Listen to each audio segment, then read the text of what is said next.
Well, my next guest says he doubts we'll make it through this convention in Cleveland without violence in the streets. He also says he understands why the gunman who killed the police officers in Dallas is being described as, quote, a hero by some folks. Malik Shabazz is president of Black Lawyers for Justice and former president of the New Black Panthers group. Thank you, Malik, for being here. You're welcome. What do you mean by that? You can understand how some people are hailing this cop killer as a hero. I don't know if I said that, but what I can... You did. You said it to our Fox News reporter, Mike Tobin, yesterday, because the people in the audience behind you were chanting, hero, hero about him. Excuse me, I did not say that. And you said I can understand Excuse me, that. I did not say that, but I can tell you that the pain... You think we can run the tape? Let's talk about the pain and the suffering of black people who are killed by police officers on a regular basis without due process, serving as judge, jury, and executioner on a regular basis. Our blood is being spilled in the streets, the blood of Alton Sterling, the blood of Philandro Castile. Let's take us back to Mike Brown, Darius Robinson. Michael Brown was the aggressor on the police officers. No, he was not. That was your version. No, it wasn't. It was Eric Holder's Department of Justice. Department of Justice has failed us as well. Our blood is in... What facts do you have that Michael... No, it's an interview, so we're going to have it back and forth. Our blood is in the streets. What facts do you have that Michael Brown was not the aggressor, that Officer Darren Wilson was the aggressor? Because I've lived in St. Louis and I talked to some of the witnesses, and I know that in America, unless you have a videotape, then the word of the officers prevails. Do you understand that at least 5 black witnesses came forward in that case to say that Michael Brown was the aggressor on Officer Michael Brown was unarmed, and Michael Brown was not the aggressor. He was unarmed until he tried to steal the cop's gun. And your attitude is part of the problem. Your attitude of blaming the victim. No. That basic position of what we call white supremacy, white privilege, is what is believing that an unarmed black man, all of us unarmed, being killed by armed police officers, somehow it's our fault. But we don't see white males in America that are unarmed. But tell me, let me ask you this. For the record, I'm not a white supremacist. No, that's a position. The position that you believe that your lives are better than ours. Well, I believe that you are the one who has made the racially insensitive statements. No, man. This is a racially insensitive country. That's why it's hard to take you seriously when you try to speak out about police and issues of race. Well, take me very seriously as these police departments are choking out black men, such as Darius Robinson in Oklahoma, choking the life out of us. We can't even make it to trial and get a decent trial with due process without the police of America killing us outright. And that's why everybody is upset. Why can't we agree that there are some cop shootings that are bad, and there, of course, are some cops that are racist? Okay. Right? We agree, right? Of course. Got that. But by the same token, some of these shootings are okay. Which one? Which shooting is okay? To the extent, listen, and what I mean by okay is within the confines of policy and the law. In other words, the defendant was attacking the cop, as we saw in the Michael Brown case. No, I don't agree with that. I don't agree with that. But so there's no reasoning with you. No, can't you understand that the cops feel like targets now just for doing their job? I'm not going to blame Mike Brown for that. The police departments in America no one has constrained them. No one has brought them under control. This type of attitude. President Obama's DOJ has 26 investigations into them. He is bringing them into. No, he has not. The Department of Justice has failed us. The prosecutors in America, such as St. Louis County, have failed us. And this campaign here is creating an atmosphere where more police brutality is expected in America. More police brutality is expected due to this type of campaign, which promotes racism and division, is going to create more police who desire to kill us. Do you believe that white people are inherently evil? I believe that the actions that they show through using excessive force, through violating the Constitution, through killing us, show that our lives.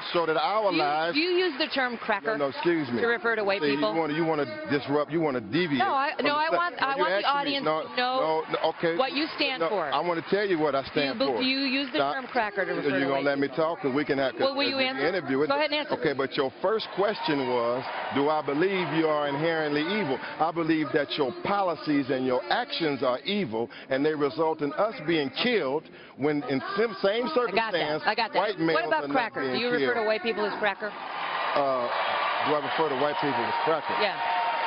I have in my anger, as many people in their anger have referred to others as derogatory names. No, I don't think that's a common term. Okay. Did you say that we should kill every G-damn Zionist in Israel? No, I never said Never said that? That their G-damn little babies and old ladies should be blown up? When you going to leave the strip and acknowledge the death of Sandra Bland, Freddie Gray, Mike Freddie Brown, Gray, 4 acquittals in that case. 4 acquittals of those officers. Bad prosecution. Darius Stewart. African-American judge. Robinson. African-American prosecutor. Eric Garner. Alton Sterling. I'm not going to argue all those issues. I'm granting that there were some bad police shootings. No, it's worse than bad police shootings. It's a bad system, and the country is going totally in the wrong direction. And until we get justice, it's not going to be no peace. Until the court system works, it can't be no peace. And until we get reparations and compensation for all the blood that you're spilling of our blood, then Miss Kelly, it cannot be peace. The white people of America. It cannot be peace. Well, the white power structure, and you're a part of that. You're an important voice. If you would speak up, if you would stop being so hostile to our position. I'm not hostile to anybody. You recognize that Black Lives Matter. We have a lot of folks from Black Lives Matter in the program, but they don't always take antagonistic positions when it comes to white people as a group. Do you believe? Malik, I got to go because I have my next guest. Black Lives Matter. I got to go because I have my next guest coming. Thank you for being here. Detective Steve Loomis is president of the Cleveland Police Patrolmen's Association, and with me now. Detective, thank you for being here. Thank you for having me. So, he's got blood on his hands for the death of those officers? Absolutely. You know, Megan, how do you pin that on Black Lives Matter or on President Obama? We're used to activists, we're used to anarchists, we're used to militant people that want to blame everybody for their problems other than themselves.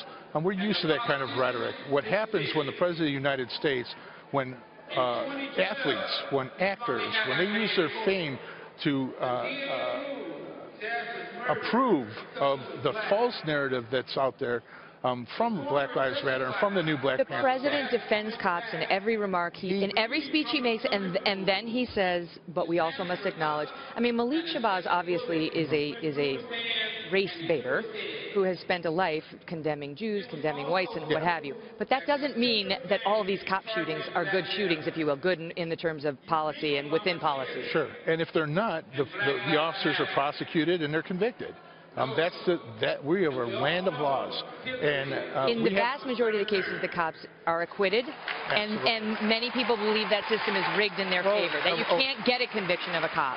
You know, what are we going to do with people that believe that? You know, you're telling me that the black judges, the black prosecutors are all corrupt, and they're all just trying to get the cops out of trouble. It's a ridiculous notion, and it's one that will have to change if we're going to move forward. What about the fact that blacks are killed in just disproportionate numbers compared to their population size to whites in this country? Well, we're called into the African-American neighborhoods. Blacks are victimized by other black people as well at disproportionate numbers from other people and other races across this country.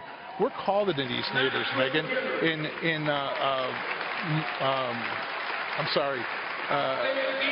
Baton Rouge, Louisiana. Those officers were called. There was a black man that called and said, hey, that black guy over there is pointing a gun at me. Those officers responded to that. They didn't go there. President Obama had that guy sounding like he was final. So the effect, Detective, when people see Alton Sterling standing outside in front of this store, taken down and shot, in video we can see with our own 2 eyes, and we're not law enforcement, but you know the reaction that people have to this, which is it doesn't look like he deserved to lose his life. I didn't see a gun. The gun was in his pocket. Why? Are the police trigger happy when it comes to African Americans as people like Malik? Listen, that's a ridiculous notion. I've been a police officer for 23 years. I've answered thousands of radio calls. People that need help, and not one time did I get on that radio and say, hey, what color is the family? But that's you, right? I mean, they're positing that there's an inherent bias against blacks by cops, even if the cops themselves are blacks. It's an excuse for the failures that certain leaders in the African American community have. How are we ignoring the fact that over 500 homicides in the city of Chicago?